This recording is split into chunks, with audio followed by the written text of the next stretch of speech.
চিরাচরিত ধারা বদলে সংসদের দক্ষিণ প্লাজায় শপথ নেবে মন্ত্রিসভা। মঙ্গলবার এমপিদের শপথ হবে সকালে। ভারত, পাকিস্তান সহ ১৩ দেশে আমন্ত্রণ। সন্ধ্যায় জামায়াত আমির ও এনসিপি আহ্বায়কের বাসায় যাবেন তারেক রহমান। তাদের সাথে নির্বাচন পরবর্তী সৌজন্য সাক্ষাৎ করবেন তিনি। ৩২ আসনে ভোট পুনর্গণনার দাবি নিয়ে ইসিতে ১১ দলীয় জোট। ১৬ই ফেব্রুয়ারি ঢাকার রাজপথে বাইতুল মোকাররম উত্তর গেট থেকে আমরা প্রতিবাদ সভা এবং বিক্ষোভ মিছিলে ঘোষণা দিয়েছি। কারণ হচ্ছে এই সহিংসতা বন্ধ করতে হবে। রংপুর ৩, ৪ ও ৬ আসনের বিএনপি সমর্থকদের রিটার্নিং কর্মকর্তার কার্যালয় ঘেরাও। রমজানের শুরু থেকেই সারা দেশে সরকারি বেসরকারি প্রাথমিক মাধ্যমিক বিদ্যালয় বন্ধের নির্দেশ হাইকোর্টের। এক রিটের প্রেক্ষিতে এই আদেশ।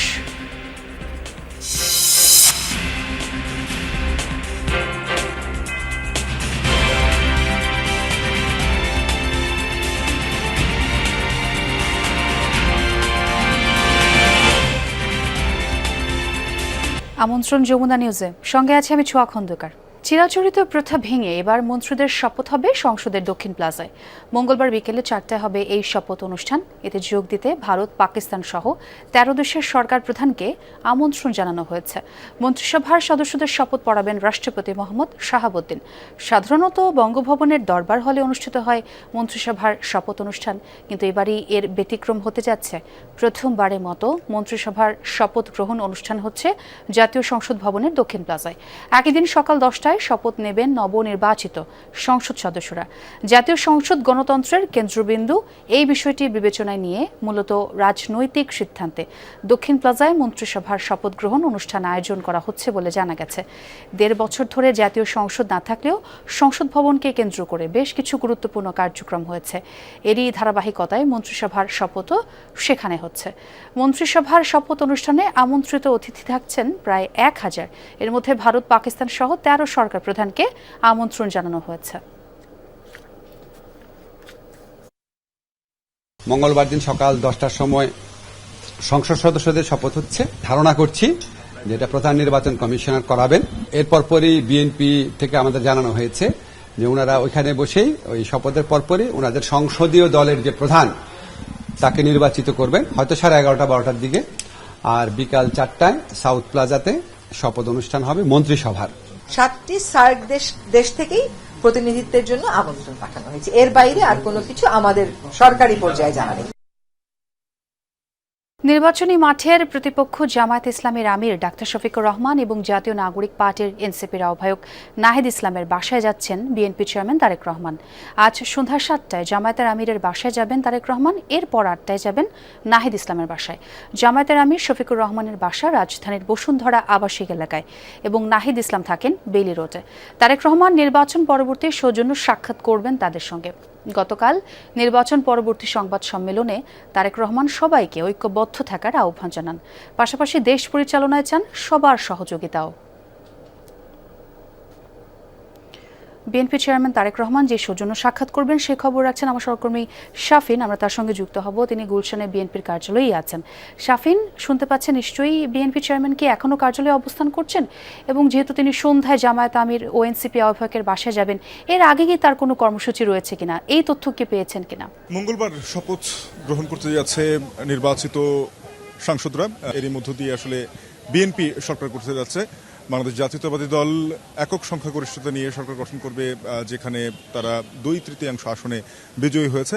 বিএনপি চেয়ারম্যান তারেক রহমান আজ বেলা 12টার পরপর তিনি গুলশানের এই কার্যালয়ে এসেছেন। চেয়ারম্যান কার্যালয়ে তিনি সারা দেশে বিভিন্ন আসনে যারা বিজয়ী প্রার্থী রয়েছেন তাদের সঙ্গে শুভেচ্ছা বিনিময় করেছেন, সৌজন্য সাক্ষাৎ করেছেন এবং সেখানে তিনি নির্দেশনা দিয়েছেন, বলেছেন বিএনপি একটি শক্তিশালী সরকার গঠন করতে যাচ্ছে।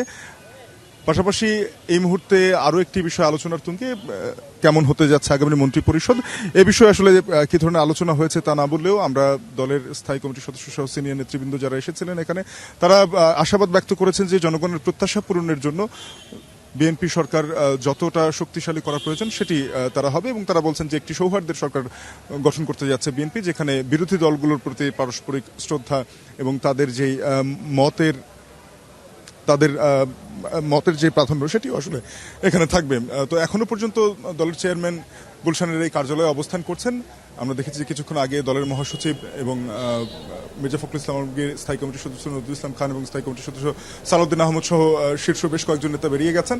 অর্থাৎ বলা যায় যে অন্যান্য আসনগুলোতে, ঢাকার বাইরের আসনগুলোতে যারা নির্বাচিত হয়েছেন তাদের সঙ্গে সৌজন্য বিনিময় শেষেই আজকে জামায়াতের আমির ডাক্তার শফিকুর রহমান এবং এনসিপির আহ্বায়ক নাহিদ ইসলামের বাসায় যে বিএনপি চেয়ারম্যানের সৌজন্য সাক্ষাতের কথা রয়েছে সেই উদ্দেশ্যে তিনি বের হবেন। তো এই ছিল এখনো পর্যন্ত আমার কাছে। অনেক ধন্যবাদ শাফিন আপনাকে। রমজানে 18 ফেব্রুয়ারি থেকে সরকারি বেসরকারি নিম্ন মাধ্যমিক ও মাধ্যমিক শিক্ষা প্রতিষ্ঠান বন্ধ রাখার নির্দেশ দিয়েছেন হাইকোর্ট। রোববার বিচারপতি ফাহমিদা ও বিচারপতি মোহাম্মদ আসিফ হাসানের হাইকোর্ট বেঞ্চ এই আদেশ দেন। এর আগে পবিত্র রমজান মাসে স্কুল বন্ধ রাখার নির্দেশনা চেয়ে সুপ্রিম কোর্টের আইনজীবী মোহাম্মদ ইলিয়াস আলী মণ্ডল হাইকোর্টে রিট দায়ের করেন। গত 5 জানুয়ারি পবিত্র রমজানে স্কুল বন্ধ রাখতে সরকারকে আইনি নোটিশ দেন সুপ্রিম কোর্টের ওই আইনজীবী। এর আগে শিক্ষা মন্ত্রণালয়ের সচিব এবং প্রাথমিক ও গণশিক্ষা মন্ত্রণালয়ের সচিবকে এই নোটিশ পাঠান তিনি। 15 ফেব্রুয়ারি থেকে মাদ্রাসাগুলোতে পবিত্র রমজানের ছুটি শুরু হলেও স্কুলগুলোতে এবার 15 রমজান পর্যন্ত নিয়মিত ক্লাস চালু রাখার সিদ্ধান্ত নেওয়া হয়েছিল। এতে অসন্তোষ প্রকাশ করেন অনেক শিক্ষক। পুরো রমজান মাসে স্কুলগুলোতে যেন ছুটি দেয়া, এজন্য হাইকোর্টে রিট আবেদন করা হয়। বিভিন্ন অভিযোগ থাকলেও শপথ অনুষ্ঠানে অংশগ্রহণ করবেন 11 দলীয় জোটের নির্বাচিতরা। একই সাথে সংসদ ও রাজপথে থাকবেন তারা, জানিয়েছেন জামায়াতে ইসলামীর সহকারী সেক্রেটারি জেনারেল হামিদুর রহমান আজাদ। দুপুরে নির্বাচন কমিশনে ভোট গ্রহণ, গণনা ও ফলাফল ঘোষণায় নানা অনিয়মের অভিযোগ জানায় 11 দলীয় জোট। 32টি আসনের পুনরায় ভোট গণনার জন্য করেছে আবেদন। কমিশনের সাথে বৈঠক শেষে গণমাধ্যমকে হামিদুর রহমান জানান, ইসি কোনো ব্যবস্থা না নিলে আইনি পদক্ষেপে যাবে জোট। দাবি করেন, বড় ধরনের ঘটনা না ঘটলেও নির্বাচনকে প্রশ্নবিদ্ধ করার মতো অনুষঙ্গ ছিল। তড়িঘড়ি করে গেজেট প্রকাশের পেছনে অন্য কারণ আছে কিনা তাও খতিয়ে দেখা প্রয়োজন বলে মন্তব্য করেন তিনি। বিভিন্ন জায়গায় সহিংসতার ঘটনার প্রতিবাদে আগামীকাল রাজপথে প্রতিবাদ সভা ও বিক্ষোভ মিছিল করবে 11 দলীয় জোট।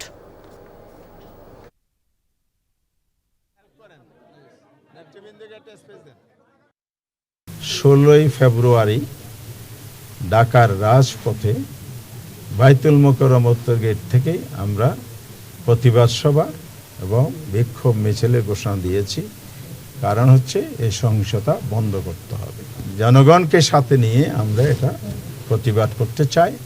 এত যে না থামে তাহলে আমাদেরকে রাজপথে আরো আগাতে হবে। জোট নির্ভর দল হিসেবে পরিচিত বাংলাদেশ জামায়াত ইসলামী এবার নিজেরাই জোট করে শক্তির জানান দিল। সরকার গঠনের মতো আসন না পেলেও 11 দলীয় ঐক্যের 77 আসন প্রাপ্তিকে বড় উত্থান হিসেবে দেখছেন বিশ্লেষক। বলছেন, এই নির্বাচনে দলটির প্রাপ্তির পাল্লা বেশি ভারী। দলটির নায়েবে আমির মুজিবুর রহমান বলছেন, সংসদের শক্তিশালী বিরোধী দল হিসেবে আবির্ভূত হবেন তারা। যারা এই নির্বাচনে অংশগ্রহণ করেছেন, 17 বছর পর জামাত নিজ নেতৃত্বে জোট গড়ে সরাসরি প্রতিদ্বন্দ্বিতা করেছে ত্রয়োদশ সংসদ নির্বাচনে। এই নির্বাচনে সরকার গঠনের মতো আসন না পেলেও জোটগত 77 আসন প্রাপ্তিকে জামাতের বড় উত্থান হিসেবেই দেখা হচ্ছে। 1991 সালে 18টি, 2001 সালে 17টি ও 2008 সালে 2টি আসনে জয় পেয়েছিল জামাত। সেই তুলনায় এবারের ফল দলটির জন্য রাজনৈতিক ইতিহাসে সর্বোচ্চ আসন। এই নির্বাচনে জামাতে ইসলামীর জোটগত 77 আসনকে প্রাপ্তি আর অপ্রাপ্তির জায়গায় দলটির প্রাপ্তিটাই বেশি দেখছেন রাজনৈতিক এই বিশ্লেষক। দলটি নতুন প্রজন্মের ভাষা বুঝতে পারাই সফলতা পেয়েছে। অপ্রাপ্তির চেয়ে প্রাপ্তি বেশি আমি বলব, কারণ জামাতি এ পর্যন্ত যে 77টা আসন পেল তার জোট, ইতিহাসে এর আগে সে কখনো এটা পায়নি। এবং জামাতের একটা পজিটিভ দিক আমি বলতে পারি যে ইয়াং জেনারেশনের একটা পালস ধরতে পারা, যে ইয়াং জেনারেশন কি চাচ্ছে, এবং তারা ইশতেহার এবং বিভিন্ন বিষয়গুলোতে কিন্তু তাদের সাথে সংশ্লিষ্টতা এভাবে রেখেছে। পুরো ইয়াং জেনারেশন কিন্তু তার একটা ভালো সমর্থন সে পেয়েছে। দলটির নায়েবে আমির অধ্যাপক মুজিবুর রহমান বলছেন, নতুন বাংলাদেশ বিনির্মাণের প্রত্যাশা নিয়েই নির্বাচনে অংশ নিয়েছিল জামাত। সংসদে শক্তিশালী বিরোধী দলের ভূমিকায় থাকতে চান তারা। প্রত্যাশাটা একটু বড় ছিল যে হয়তোবা জনগণ আমাদেরকে দায়িত্ব পালনের জন্য সামনে এগিয়ে দিবে এবং সেই পরিমাণই সংসদ সদস্য হয়তো আমরা নির্বাচিত হব। কিন্তু আলটিমেটলি যে রেজাল্ট হয়েছে, এই রেজাল্টটা ওই প্রত্যাশা অনুযায়ী প্রাপ্তিটা হয় নাই। রাজনৈতিক বিশ্লেষক জহিরুল ইসলাম বলেন, নারী বিদ্বেষী ও স্বাধীনতা বিরোধী হিসেবে দলটিকে যে ট্যাগ দেওয়া হতো সেখান থেকেও এই নির্বাচনের মধ্য দিয়ে কিছুটা বের হতে পেরেছে জামাত। গড় ভোটের হিসেবে জামাত জোটের 43% ভোট সেই ইঙ্গিত দিচ্ছে বলেও মনে করেন তিনি। নারীদেরকে যে আগে মনে করা হতো যে জামাতিরা হচ্ছে বা নারী বিদ্বেষী বা নারীদেরকে তারা মানে ঘরে আটকে রাখতে চায়, এই জিনিসটা আমার মনে একটু চেঞ্জ হচ্ছে এবং এটা আসলে এই বিষয়টা কিন্তু জামাত মনে করতেছে যে নারীদেরও সমান অংশগ্রহণ থাকা উচিত এবং অনেক জায়গায় আমরা সেই অংশগ্রহণগুলি দেখেছি। সরকার গঠনের পূর্ব মুহূর্তে জামাত আমিরের সাথে বিএনপি চেয়ারম্যান তারেক রহমানের সাক্ষাৎকে দেশের রাজনীতির জন্য ইতিবাচক হিসেবে দেখছেন বিশ্লেষক আর দলের নীতি নির্ধারকরা। রাজনীতির এই ইতিবাচক ধারা দেশকে নতুন বাংলাদেশ উপহার দেবে বলে আশা তাদের। ঐক্যবদ্ধ থেকে দেশকে জাতিকে এগিয়ে নিয়ে যেতে পারি, এটাই আমাদের কামনা। শামীম রেজা, যমুনা নিউজ, ঢাকা। গত 8 ফেব্রুয়ারি কিশোরগঞ্জের ইটনায় নির্বাচনী জনসভায় যাওয়ার পথে স্ট্রোক করে মারা যাওয়া জামায়াত কর্মী শাহ আলমের পরিবারের দায়িত্ব নিয়েছেন দলটির আমির ডাক্তার শফিকুর রহমান। সকাল 10টায় ইটনার শিমুলবাগ দক্ষিণ হাটি এলাকায় নিহত শাহ আলমের বাড়িতে যান তিনি। এ সময় একটি স্মরণ সভায় তিনি শাহ আলমের পরিবারের দায়িত্ব নেয়ার ঘোষণা দিয়ে বলেন, যতদিন সংগঠনের দায়িত্বে থাকবেন ততদিন এই দায়িত্ব তিনি পালন করবেন। ইটনার স্মরণ সভা শেষে ডাক্তার শফিকুর রহমান কটিয়াদীতে একটি নির্বাচনী জনসভায় যোগ দেন। পরে গত 3 ফেব্রুয়ারি কিশোরগঞ্জের পটিয়ায় নির্বাচনী জনসভা থেকে ফেরার পথে দুর্ঘটনায় নিহত 11 দলীয় জোটের আব্দুস সালামের পরিবারের সাথেও সাক্ষাৎ করেন। এ সময় এই পরিবারেরও দায়িত্ব নেওয়ার ঘোষণা দেন জামায়াতের আমির।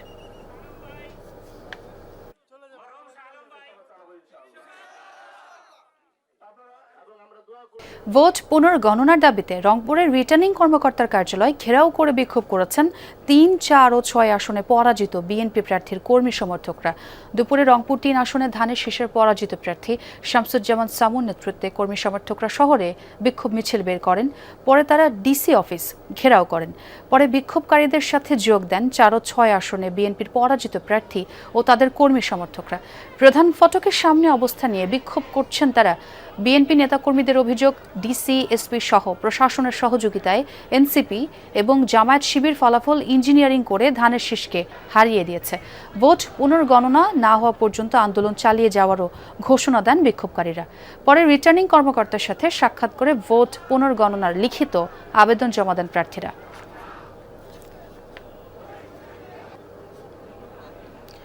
বরগুনায় ইসলামী আন্দোলনের কর্মী সমর্থকদের উপর বিএনপির কর্মী সমর্থকদের হামলার অভিযোগ উঠেছে। সকালে সদর উপজেলার গৌরীচন্না ইউনিয়নে এই ঘটনা ঘটে। সময় ভুক্তভোগীরা জানায়, হাতপাখার সমর্থক কালাম গৌরীচন্না বাজার থেকে বাড়িতে যাওয়ার সময় ধানের শীষের সমর্থক আব্দুল খান, মিজান ও বারেক ইসলামী আন্দোলনের কর্মী কালামকে ধরে তাদের বাড়িতে নিয়ে যায়। কালামকে আটকে রাখার খবর পেয়ে ইসলামী আন্দোলনের অন্য কর্মী সমর্থকরা তাকে উদ্ধার করতে গেলে তাদের উপরও হামলার অভিযোগ করেন। এতে ইসলামী আন্দোলনের 5 কর্মী সমর্থক আহত হয়। পরে আহতদের উদ্ধার করে বরগুনা জেনারেল হাসপাতালে ভর্তি করা হচ্ছে। এদিকে বিএনপি কর্মী সমর্থকদের দাবি, ভোটের রাতে তাদের বাড়িঘরে হামলার ঘটনায় থানায় সাধারণ ডায়েরি করেন তারা। এর জেরে আজ তাদের উপর পাল্টা হামলা হয়েছে বলে অভিযোগ করেন। দর্শক, এই মুহূর্তে প্রধান উপদেষ্টা প্রেস সচিব কথা বলছেন, আমরা এটা শুনতে চাই তার বক্তব্য। ইলেকশনটা অনেক দিক দিয়ে এটা খুবই অভূতপূর্ব সাফল্য অর্জন করেছে। একটা বড় বিষয় সবাই যেটা তুলে ধরেছেন যে এটা একটা এমন একটা ইলেকশন হয়েছে যেখানে ফর দি ফার্স্ট টাইম আমরা একটা ভালো একটা অপোজিশনকে দেখতে পাবো। যেই অপোজিশনে থাকছে, আপনারা জানেন, যারা গুম খুনের যারা শিকার হয়েছেন তারা থাকছেন, যারা জুলাই রেভলিউশনের সাথে সম্মুখ সারিতে ছিলেন তারা থাকছেন, এবং পুরো বাংলাদেশের সোসাইটিকে একটা ব্রড বেস একটা রিপ্রেজেন্টেশন হয়েছে। আর এই প্রথমবারের মতো আজকের ক্যাবিনেট মিটিংয়ে বলা হয় যে আমরা, আপনারা জানেন যে আনফর্চুনেটলি আমাদের আগের ইলেকশনগুলোতে মাইনরিটিদের উপর মানে পোস্ট ইলেকশন আমরা ভায়োলেন্সে তারা শিকার হতে দেখেছি।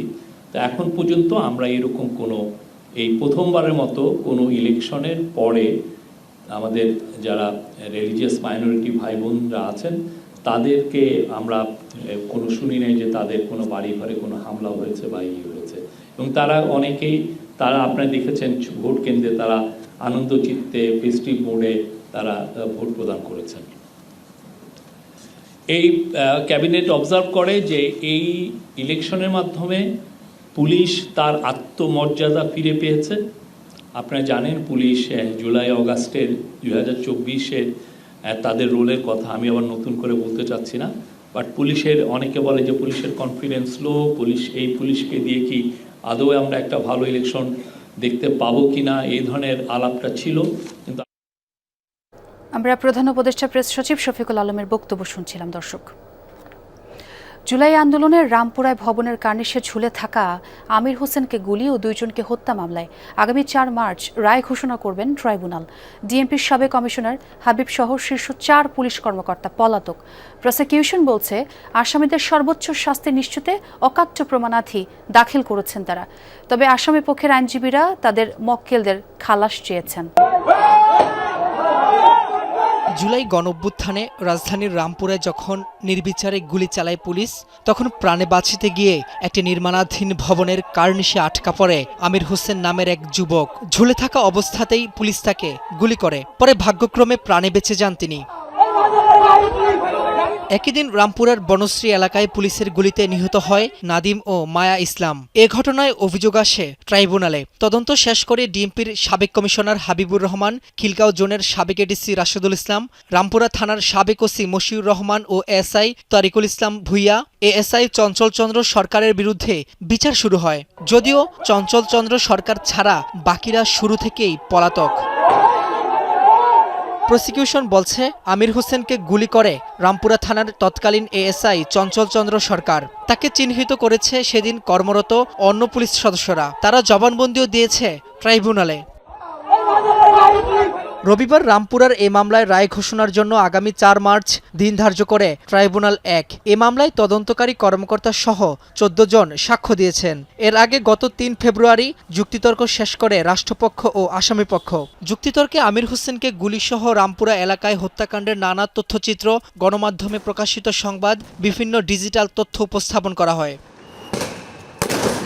প্রসিকিউশন বলছে মামলাটি প্রমাণ করতে অকাট্য দলিল তারা উপস্থাপন করেছেন। তবে এসব অপরাধের সাথে আসামিরা জড়িত নয় দাবি করে তাদের খালাস চান আসামিদের আইনজীবীরা। রামপুরার এ মামলার রায় ঘোষণা বাংলাদেশ টেলিভিশনে সম্প্রচার হতে পারে সরাসরি। রাব্বি হোসেন, যমুনা নিউজ, ঢাকা।